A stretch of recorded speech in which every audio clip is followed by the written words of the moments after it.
Today we are going to talk in detail about the widespread impact of Cyclone Didwa across Tamil Nadu, Pondicherry, Karnataka, and Andhra Pradesh. This cyclone has become a major weather event in South India, bringing heavy rainfall, strong winds, high tidal waves and significant disruptions to normal life. Through this narration, we will understand how each region faced the effects, how authorities responded, and why it is important for people to stay alert during such natural disasters. Cyclone Didwa began forming over the warm waters of the Bay of Bengal and slowly intensified as it moved closer to the South Indian coastline. Meteorological departments issued early warnings, allowing state governments to prepare for emergency measures. Despite the preparations, the cyclone's intensity created challenges for millions of people living in coastal and low-lying areas. In Tamil Nadu, districts like Chennai, Cuddalore, Nagapattinam and Thoothukudi received continuous heavy rainfall. Strong winds uprooted trees, damaged electric poles and caused long hours of power cuts in several towns. Many roads were flooded and public transport was affected. Fishermen were strictly warned not to venture into the sea, and coastal villages were placed on high alert. Authorities opened relief centers to provide shelter, food and medical care for families living in vulnerable areas. Rescue teams worked tirelessly to clear fallen trees, restore electricity and help people reach safer locations. Pondicherry also faced severe weather conditions as the cyclone moved along the coastline.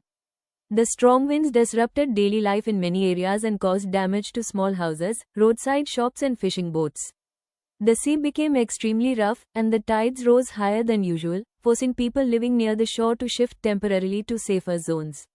The administration in Pondicherry issued continuous announcements urging people to stay indoors and avoid unnecessary travel. Volunteers and government teams supplied essential items like drinking water, bread and medicine to affected families. Although the damage was significant, timely action helped prevent major loss of life. In Andhra Pradesh, the cyclone brought heavy rainfall to coastal districts like Nellore, Prakasam and Vishakhapatnam.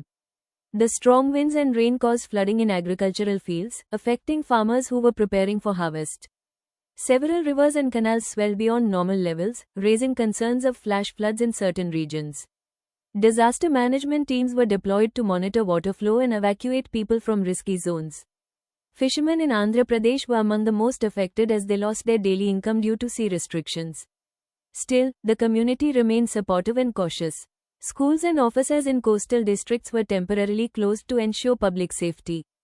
Karnataka, although not directly in the cyclone's main path, still experienced heavy rainfall in districts like Udupi, Dakshina Kannada and Kodagu. The continuous rain led to landslides in hilly regions and waterlogging in many towns. Transportation was affected as buses and vehicles moved slowly on slippery roads. Authorities worked quickly to clear roadblocks and provide assistance to families living in landslide-prone areas. Even though the impact was moderate compared to other states, the weather conditions created disruptions that affected day-to-day life. Across all these states, one common challenge was the interruption of power supply and communication lines. Electric poles were damaged, mobile networks became weak, and internet services were affected in many places.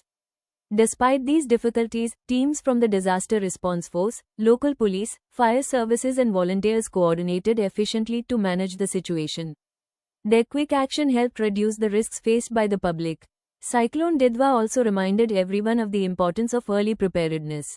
Simple steps like storing drinking water, charging emergency lights, staying updated with weather news and avoiding travel during heavy rains can save lives. People across South India cooperated with authorities by following safety guidelines and staying indoors during the cyclone's peak intensity. As the cyclone gradually weakened and moved away, the affected states began assessments to understand the extent of damage and plan recovery measures. Restoration of electricity, repair of damaged houses, support for fishermen and compensation for farmers became top priorities for governments.